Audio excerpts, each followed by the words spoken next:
نماز وطر کیسے پڑھیں، وطر پڑھنے کا مکمل طریقہ بتا دیں، اور آپ کس طریقے سے وطر پڑھتے ہیں یہ بھی بتا دیں۔ نیز اگر دعائے قنوت یاد نہ ہو تو اس کی جگہ کون سی دعا پڑھیں ربیہ کراچی سے۔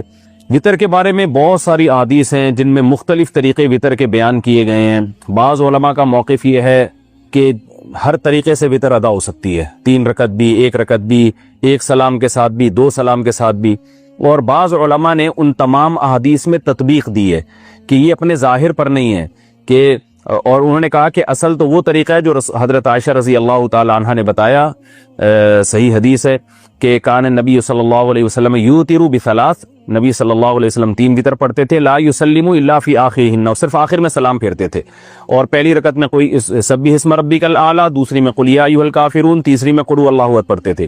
تو فقہائے حنفیہ نے اس حدیث کو اصل بنایا ہے اور باقی احادیث میں تعویل کی ہیں، وہ اپنے ظاہر کے خلاف ہیں۔ وہ تعویلات کیا کی ہیں، ایک بہت طویل موضوع ہے، اس پر علماء بہت کچھ کہہ چکے ہیں، تو وہ میں کبھی موقع ملا تو انشاءاللہ میں اس کو ڈیٹیل میں ریکارڈ کرواؤں گا۔ جیسے حدیث میں آتا ہے کہ اوتر بواحدۃ، 1 رکعت وطر پڑھو، تو اس کا مطلب جو 1 رکعت وطر پڑھو یہ تو اردو میں ترجمہ ہے نا۔ اس کا مفہوم بہت سے فقہاء کے نزدیک یہ ہے کہ اوتر بواحدۃ، 2 رکعت کو 1 رکعت کے ذریعے طاق بنا دو۔ جب پہلے 2 رکعت اور اس کے بعد 1 رکعت ملاؤ گے تو یہ پچھلی 2 بھی جفت کے بجائے طاق بن جائیں گی، یعنی ایون کے بجائے آڈ بن جائیں گی، تو طاق کہتے ہیں آڈ کو۔ تو یعنی بہت ساری روایتوں میں اس طرح سے تطبیق دی گئی ہے۔ اس کے کیا دلائل ہیں، بہت طویل موضوع ہے، تو میں چونکہ فقہ حنفی کو فالو کرتا ہوں، باقی فقہ کو بھی درست سمجھتا ہوں میں کہ فالو تو ایک ہی کو کرنا چاہیے۔ ایک کشتی کا سوار ہو آدمی جو ہے نا، وہ تھالی کا بینگن نہ بنے، کبھی ادھر لڑک رہا ہے کبھی ادھر لڑک رہا ہے، سب کو صحیح سمجھے۔ سارے اہل سنت والجماعت کے مکاتب فکر ہیں، حنفیہ، مالکیہ، شافعیہ، حنابلہ، فالو ایک کو کرنا چاہیے۔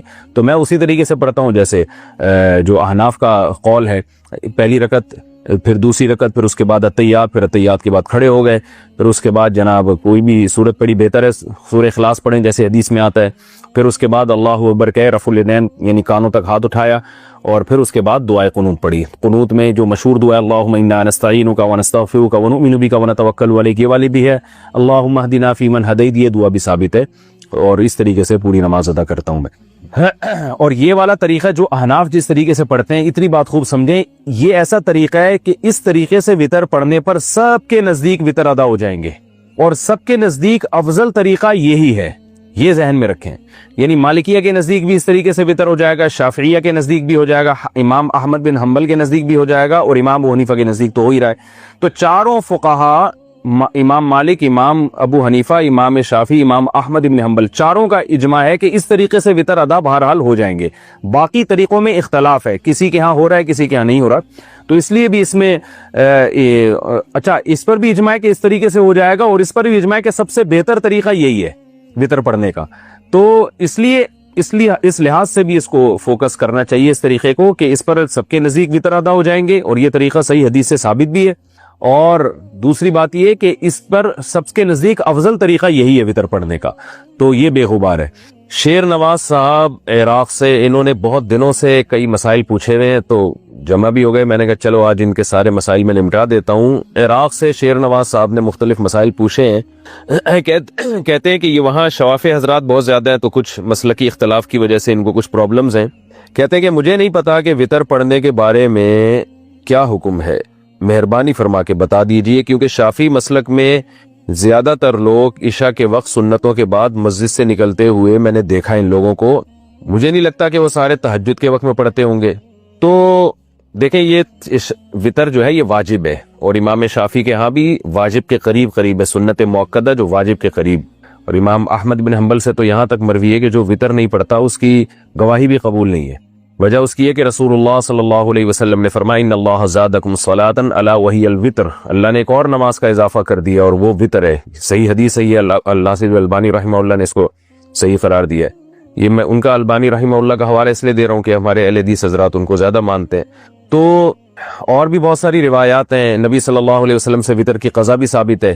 تو وطر کا حکم عام سنتوں کی طرح نہیں ہے، البتہ یہ ضرور ہے کہ ایسے فرض بھی نہیں ہے جیسے 5 نمازیں فرض ہیں، لیکن بہرحال ایسا بھی نہیں ہے کہ عام مستحبات کی طرح اس کو مستحب قرار دیا جائے کہ جس کا دل چاہے پڑھے جس کا دل چاہے چھوڑ دے۔ آپ صلی اللہ علیہ وسلم نے فرمایا کہ صلاۃ اللیل مثنی وثنا، مثنا مثنا، وَإِذَا خِفْتَ الصُّبْحَ فَأَوْتِرْ بِوَاحِدَةٍ کہ جب تمہیں خطرہ ہو کہ صبح ہونے والی ہے تو ایک رکعت وطر پڑھو. وطر پڑھنے کا مطلب یہ کہ اوتر کا مطلب جفت، جو 2 رکعتیں تھی ایک کے ذریعے ان کو جو جفت نماز تھی اس کو وطر بنا دو، یعنی طاق بنا دو اس کو. باقی ایک اختلافی مسئلہ ہے کہ 1 رکعت وطر پڑھنی چاہیے، 3 رکعت وطر پڑھنی چاہیے، یہ ابھی اس کا موقع نہیں ہے. آپ نے تو صرف یہ پوچھا ہے کہ لازم ہے یا نہیں، تو لازم ہے. اور امام شافعی رحمہ اللہ تعالیٰ بھی اس کے سنت مؤکدہ ہونے کے قائل ہیں، لیکن ایسی سنت مؤکدہ جس کو چھوڑنے کی بہرحال اجازت نہیں ہے.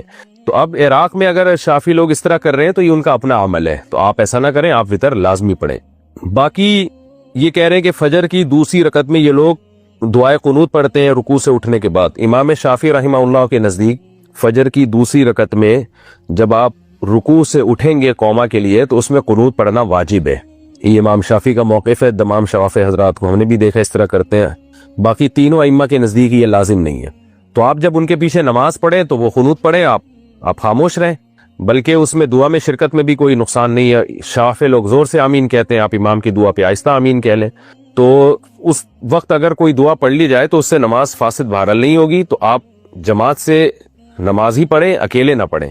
جب اپنی نماز پڑھیں آپ کسی وجہ سے جماعت رہ جائے تو پھر اس میں قنوت نہ پڑھیں، لیکن جب ان کے پیچھے نماز پڑھیں تو آپ خاموش کھڑے رہیں. نسیم اکرم، اگر حنفی نے وطر 1 رکعت اور 3 رکعتیں پڑھ لی تو کیا وطر دہرانے ہوں گے؟ جی ہاں، ہمارے نزدیک 1 رکعت وطر جائز نہیں ہے. نبی صلی اللہ علیہ وسلم کی جو اس میں کئی بار بیان ریکارڈ کروا چکا ہوں کہ یہ جو حدیث میں آتا ہے نا یوترو بواحدۃ، 1 رکعت وطر پڑھتے تھے، تو اس کا مطلب وطر پڑھتے نہیں تھے، 2 رکعت کو 1 رکعت کے ذریعے طاق بناتے تھے. یوترو کا معنی ایتار کا معنی جفت کو طاق بنانا. یہ ہماری رائے میں اس کا صحیح مطلب ہے. اور اس بارے میں بہت ساری احادیث ہے کہ نبی صلی اللہ علیہ وسلم 3 رکعت وطر پڑھتے تھے.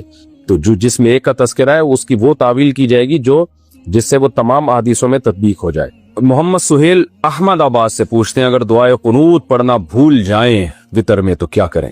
وطر کی نماز میں دعائے قنوت بھول جائیں تو کیا سجدہ سہو کرنا واجب ہوگا یا دوبارہ دہرانی ہوگی نماز؟ نیز کیا دعائے قنوت کے علاوہ کوئی اور دعا بھی پڑھ سکتے ہیں؟ وطر میں کوئی بھی دعا پڑھنا واجب ہے، دعائے قنوت پڑھنا سنت مؤکدہ ہے. تو اس کا معمول بنا لینا دعائے قنوت چھوڑنے کا یہ ٹھیک نہیں ہے. لیکن اگر دعائے قنوت چھوڑ گئی اور اس کی جگہ کوئی دوسری دعا پڑھ لی تو بھی واجب ادا ہو جائے گا. اور اگر کوئی بھی دعا نہیں پڑھی ہے، بھولے سے جان کر اگر دعا چھوڑ دی آپ نے تو نماز دوبارہ پڑھنی پڑے گی.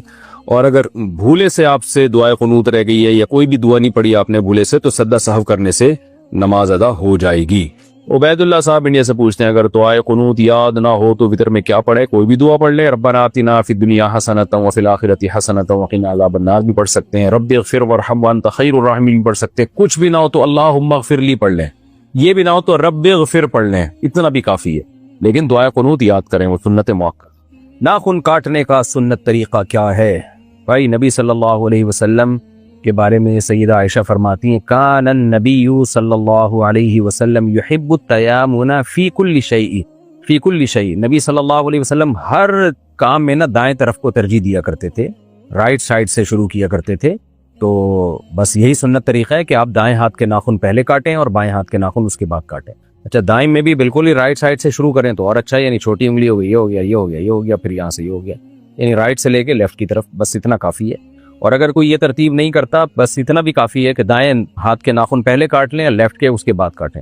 اور کوئی خاص طریقہ نہیں ہے ناخن کاٹنے کا، کاٹ لیں بس یہ ضروری ہے. آج کل خواتین نے ناخن بڑھانے شروع کر دیے، یہ حرام ہے، ناجائز ہے اور برے لگتے ہیں ہاتھ دیکھنے میں. یہ پتہ نہیں کس نے ان کے دماغ میں یہ بات ڈال دی ہے کہ یہ فیشن ہے، یہ خوبصورتی ہے. خوبصورتی نہیں ہے. کتنی پریشانی ہوگی اس سے آپ کو، کھاتے ہوئے پیتے ہوئے. سالن ہے اس میں ناخن ڈوب رہے ہیں، ہر جگہ کی بورڈ استعمال ہو رہا ہے کمپیوٹر کا تو اس میں ناخن آپ کو، اس میں جو ہے ناخن ٹینشن کا ذریعہ بن رہے ہیں. تو اپنے آپ کو عذاب میں نہیں ڈالنا چاہیے. اور گناہ الگ ہے، گناہ ایک الگ ہے اس میں. تو ناخن کاٹنے میں انسان کی زینت ہے، ناخن بڑھانے میں زینت نہیں ہے.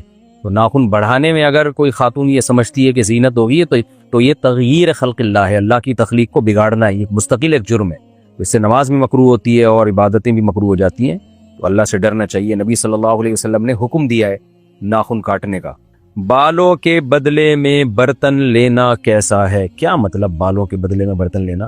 یہ سمجھ سے بالا تر ہے. میرا خیال ہے بعض لوگ بال بیچ رہے ہیں، اپنے برتن لے رہے ہیں. واللہ عالم، یہ سوال ہی سمجھ میں نہیں آیا. بہرحال یہ جائز نہیں ہے، اپنے جسم سے نکلے والی چیزوں کو بیچ کے کوئی چیز حاصل کرنا جائز نہیں ہے. نفل نماز کب نہیں پڑھنی چاہیے؟ 3 ٹائم ہے نفل نماز کے مکروہ ہونے کے. ایک سورج نکلتے ہوئے تقریباً 15-20 منٹ تک آپ کو ٹھہرنا پڑے گا جب سورج 1 میٹر تک بلند جب تک نہیں ہو جاتا, اور ایک جب زوال کا وقت ہوتا ہے سورج بالکل ٹاپ پر ہوتا ہے یعنی ظہر سے پہلے کا وقت, اور ایک جب سورج غروب ہونے لگے یعنی غروب آفتاب سے 15-20 منٹ پہلے کا جو وقت ہوتا ہے جس میں سورج ایک نیزہ بلند ہوتا ہے.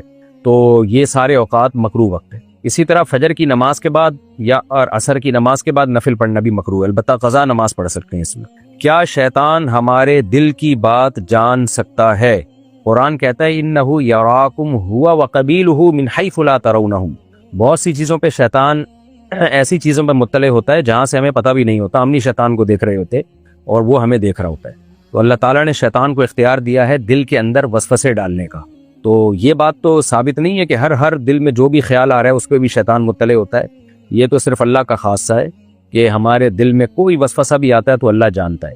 لیکن اتنی بات ضرور ہے کہ بہت سی باتیں ہمارے دل کی خیالات شیطان کو پتہ ہوتے ہیں اور وہ خیالات کو چینج کرنے کی طاقت بھی رکھتے ہیں. طاقت اس سینس میں کہ وسوسے ڈال دیتا ہے. چینج تو ہم خود ہی کرتے ہیں, ارادے خود ہی بدلتے ہیں, لیکن وہ وسوسے ڈالتا ہے اور برائی کو اچھائی اور اچھائی کو برائی بنا کے دکھاتا ہے. اتنی طاقت ہے. باقی یہ کہ ہر بات دل کی جانتا ہے یہ کہیں ثابت نہیں ہے شریعت میں. اتنا اختیار اللہ ہی کے پاس ہے, کسی اور کے پاس یہ نہیں ہے. ماں کی وراثت اولاد میں کس طرح تقسیم ہوگی؟ جیسے باپ کی وراثت ہوتی ہے ایسے ہی ماں کی وراثت, کہ بیٹے کو دوگنا اور بیٹی کو اس کا آدھا ملے گا. اگر بیوی پردہ نہ کرے تو شوہر کو کیا کرنا چاہیے؟ محبت سے سمجھانا چاہیے اس کو, یہی کر سکتا ہے اس زمانے میں, اور کیا کرے گا.